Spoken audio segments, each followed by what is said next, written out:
योगेश राणे, इनका सवाल है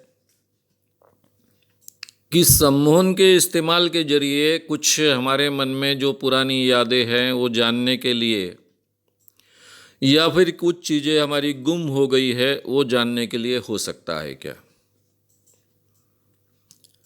देखिए, हमारे सबकॉन्शियस माइंड में जो जो बातें रिकॉर्ड हुई है और जिनका रिकॉर्डिंग अभी तक बाकी है, ऐसी बातें जानने के लिए हो सकता है।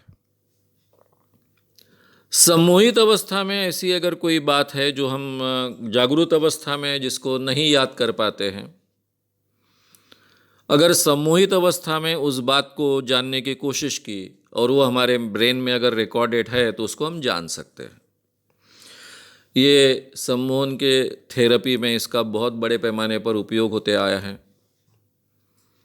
पुरानी जानकारियाँ निकालने के लिए इसका अच्छे ढंग से उपयोग होते आया है और इसके बारे में काफ़ी प्रमाण है। उसी ढंग से अगर हमने एक आधी चीज़ रख दी है, कहाँ रखी अभी याद नहीं आ रहा है कॉन्शियस लेवल पर, लेकिन सम्मोहन अवस्था में एक रिग्रेशन नाम की प्रक्रिया होती है। समझो 10 साल पहले यह घटना घटी है, मेरे घर में मैंने कहीं तो भी एक चीज़ रख दी है, बार बार ढूंढने के बाद भी वो चीज़ मुझे नहीं मिल रही है। ये व्यक्ति डीप ट्रांस में जाने की क्षमता रखता है। उसको डीप ट्रांस में ले जाया गया, वहाँ से रिग्रेस कर कर उस व्यक्ति को वहाँ तक ले गया गया कि वो अपने घर में उस दिन में है, और एक्चुअली वो प्रसंग उसको अगर एनलिवन करने के लिए फिर से प्रवृत्त किया गया, जो संभव है सजेशन के द्वारा, तो शायद उसको तब याद आएगा कि मैंने ये चीज़ यहाँ पर रखी है, क्योंकि वो प्रसंग फिर से 10 साल पहले का प्रसंग फिर से जी रहा है, अगर उसके ब्रेन में वो रिकॉर्डेड है तो। और फिर उसको ये याद आ सकता है कि मैंने ये चीज़ कहाँ पर रखी है। वो एक्चुअली देख भी सकता है कि मैंने ये चीज़ यहाँ पर रखी थी। ये संभव है, ये भी कई बार इसके प्रमाण मिल चुके हैं। लेकिन कई चीज़ें हमारे जीवन में ऐसी होती है कि कई स्मृतियाँ ऐसी होती है कि जिसको हमने डेलिबरेटली हमारे ब्रेन में से वैनिश किया हुआ होता है। कारण कुछ भी हो, बहुत अप्रिय घटना है, हमें याद ही नहीं रखना है, और बार बार जाने अनजाने में अपने आप को हमने इस ढंग से ट्रेन किया है कि वो घटना हमारे दिमाग में से चली जाए।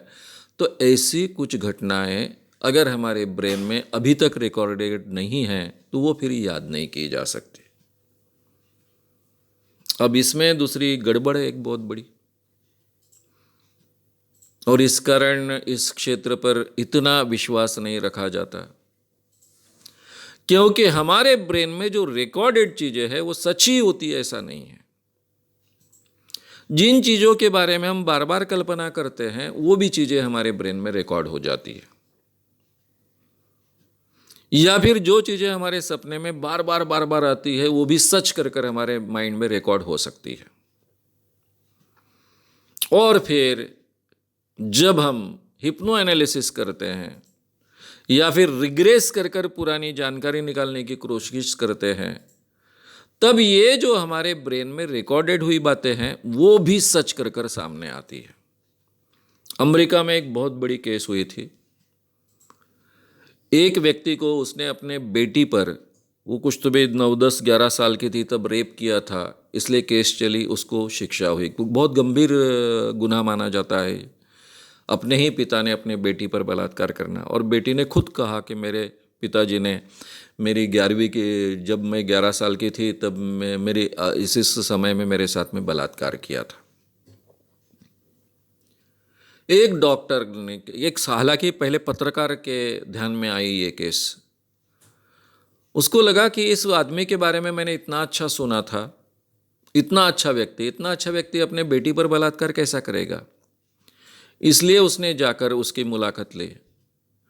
बाप मन से कह रहा है कि मैंने अपने बेटी पर कैसे मैं बलात्कार कर सकता हूँ, जिस बेटी पर मैंने इतना प्यार किया। अब वो बेटी 20 साल की है, उसने कहा है, कोर्ट ने मुझे शिक्षा भी दी है, लेकिन मैंने अपने बेटी पर कोई बलात्कार नहीं किया है। तो वो पत्रकार पूरे के पूरे प्रूफ्स इकट्ठा करती है, तब उसके ध्यान में आता है कि ये बेटी का हिप्नो एनालिसिस किया गया था, उसको रिग्रेस किया गया था, और जब वो बेटी 11 साल की थी तब का अनुभव उसने रिपोर्ट किया था। और उसने वो रिग्रेशन की अवस्था में, मैं 11 साल की तब तो मेरे पिताजी ने मेरे साथ बलात्कार किया, इस ढंग से पूरा का पूरा रिपोर्टिंग उसने किया उस अवस्था में। और तब तक ये मान्यता थी कि रिग्रेशन में जो भी जानकारी मिलती है वो 100% सही होती है, क्योंकि वो सबकॉन्शियस माइंड में रिकॉर्ड की हुई बात होती है। और उसके आधार पर सब प्रूफ सामने रखे गए और कोर्ट ने शिक्षा दी। अब एक अच्छी बात थी कि वो सब जो पेपर्स ये पत्रकार ने देखे, तो उसमें वो पेपर्स में उस टाइम का उल्लेख था, दिन का उल्लेख था। और फिर इस पत्रकार ने उस व्यक्ति को पूछा कि उस दिन तुम कब थे, कहाँ थे? तो बोले पूरा महीना भर तो मैं दूसरे देश में था, ऑस्ट्रेलिया में था, अमेरिका में था ही नहीं। अगर मैं पूरे महीना भर ऑस्ट्रेलिया में था तो उसको कहा गया कि ये सब बातें तुमने कोर्ट के सामने नहीं लाई क्या? तो उसने जवाब में ऐसा कहा कि मेरे बेटी ने मेरे पर आरोप करने के बाद में मैं इतना विचलित हो चुका था कि मैं ठीक ढंग से इन बातों के बारे में तब सोच भी नहीं पाया। बाद में मेरे ध्यान में आया कि जो मुझे समय कहा गया है उस समय तो मैं ऑस्ट्रेलिया में था।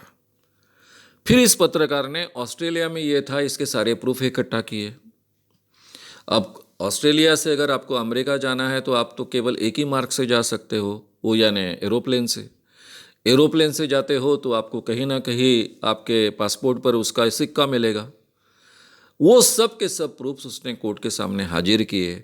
और ये तब पूरे माह में, जिन दिनों की ये बात लड़की कह रही है उन दिनों में वो पूरी तरह से उससे इतने हजारों मील दूर था, हजारों किलोमीटर्स दूर था, इसलिए अपने बच्चे पर बलात्कार नहीं कर सकता, इस ढंग से वो केस फिर से लड़ी गई।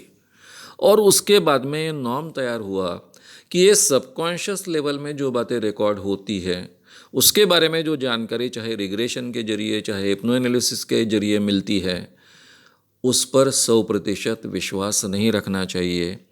क्योंकि जिस बात की बार बार कल्पना की जाती है वो भी बात माइंड में रिकॉर्ड हो जाती है, और वो बात सच जैसी ही रिकॉर्ड होती है, इसलिए उसमें और इसमें फर्क नहीं किया जाता। इसलिए जो नार्को एनालिसिस है या फिर इस ढंग की जो प्रक्रियाएं हैं उसमें जो भी सच मिलता है उसको एब्सोल्यूट ट्रूथ नहीं माना जाता है। उसके पीछे का ये कारण है, क्योंकि वहाँ जो बार बार कल्पना की गई है वो भी चीज़ें रिकॉर्ड होती है, वो भी चीज़ें 100% सच लग सकती है, सच कर कर उसका रिकॉर्डिंग हुआ होता है। इसलिए नार्को एनालिसिस में जो चीज़ें मिलती है उसको सपोर्टिव एविडेंसेस चाहिए, और ये सपोर्टिव एविडेंसेस अगर ताकतवान रहे तो ही वो नार्को एनालिसिस के जरिए जो जानकारी मिली है उसको महत्व दिया जाता है। उसके पीछे के ये कारण है। तो इसलिए ये जानकारी तो प्राप्त हो सकती है, लेकिन इसमें दो प्रकार की गड़बड़ी है। मैंने जैसा कहा कि एक गलत जानकारी भी मिल सकती है जो कि जिसके बारे में बार बार कल्पना की है उस व्यक्ति ने, या फिर किसी कारणवश अगर माइंड ने यह तय किया कि ये जानकारी बिल्कुल मेरे दिमाग से वैनिश ही करनी है, मुझे याद ही नहीं रखनी है, तो वो जानकारी फिर कभी प्राप्त नहीं हो पाएगी इन सम्मोहन या इस ढंग की प्रक्रिया के जरिए। ये दोनों इसमें मर्यादाएं हैं, लेकिन ब्रॉडर सेंस में हमारी पुरानी स्मृतियों को भी खंगाला जा सकता है, उसकी जानकारी प्राप्त की जा सकती है।